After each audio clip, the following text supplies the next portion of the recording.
What's up, Patriots? It's your boy, Nashi, the Conservative Gamer. How's everyone doing today?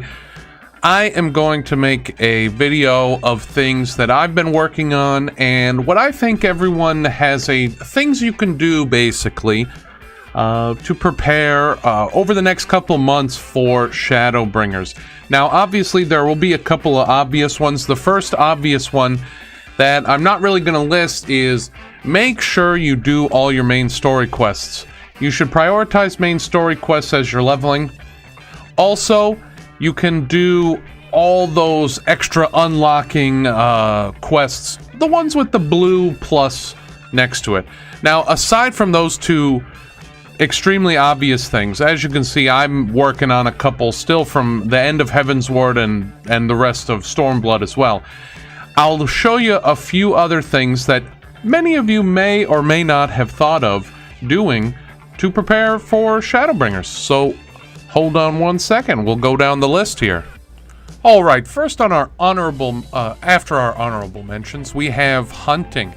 Now, you can do hunts, and these are for Centrino seals and allied seals, and I would say the main thing you should do with the seals that you gain from these hunts is purchase all of the Chocobo riding maps. The riding maps increase your mount speed in each of the areas that the Chocobo riding map gives you. If you don't have all these unlocked, I would get these first. Other than that, there are a couple things you can spend the seals on to get some gil, like the striking post and a few other honorable mentions there. Now next also is unlocking and doing Beast Tribe quests in Stormblood. Now, if you don't have any of the Beast Tribes unlocked for Heavensward, or even all of them unlocked in normal A Realm Reborn, I would suggest unlocking all the Beast Tribe quests at least, and start with the most recent.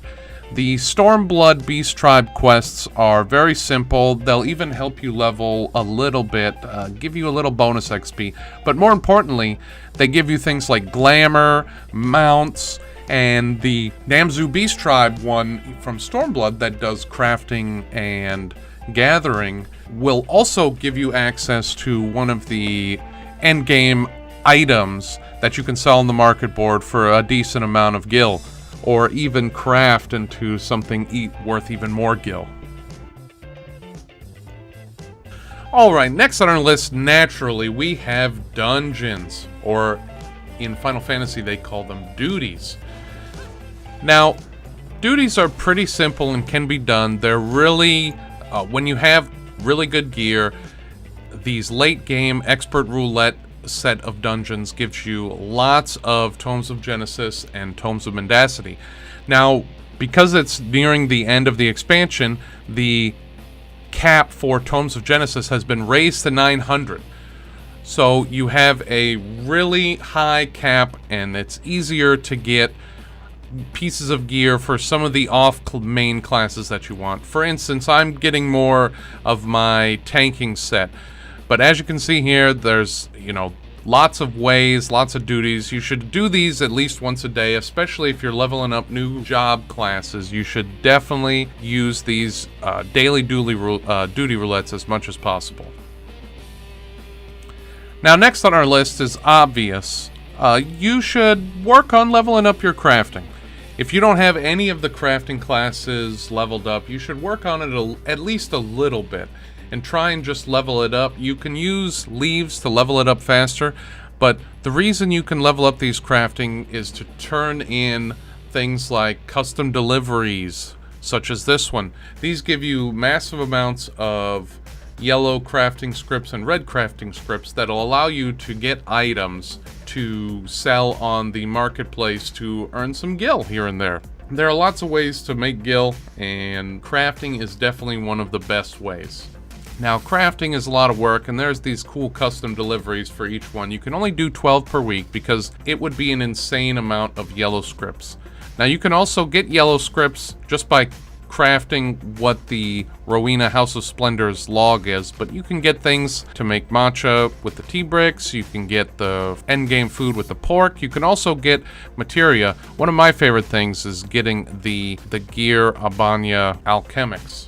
Now, another thing you can do that is not extremely popular, especially you know, almost by any standards. It's desynthesis.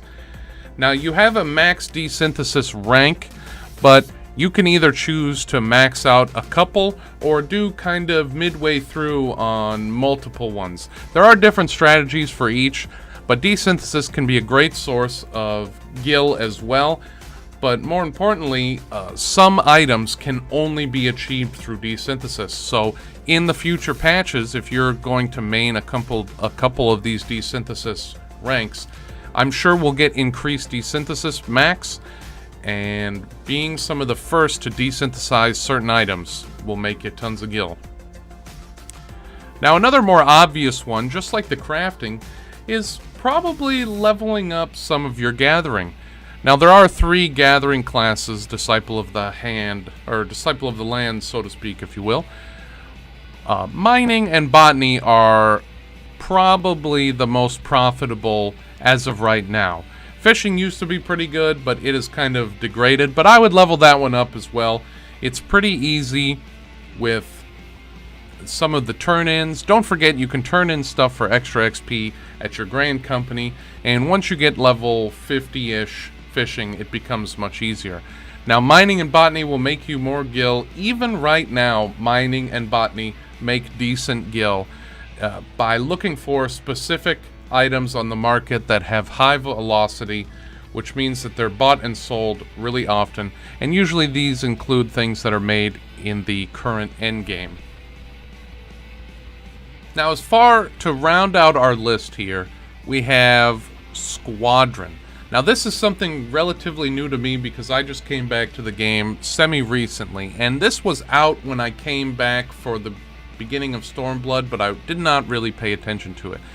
These squadrons can help you level up your low-level jobs by helping you run through some dungeons. The squadron also is required to max out the next couple ranks of your Grand Company and may be a gate for future Shadowbringers Grand Company ranks if they put new ones in. This is also probably going to be, I think, a halfway decent way to make gil in the future expansion for those who do not like doing crafting or gathering. Also, don't forget to roll greed and need on all those things in the duties that you complete for those Grand Company seals, because leveling up your Grand Company ranks, as you can see, in short, there are lots of things to do in this game. It's absolutely unbelievable how many things to do in this game, but definitely finish those main story quests. That should be thing number 1 you do no matter what.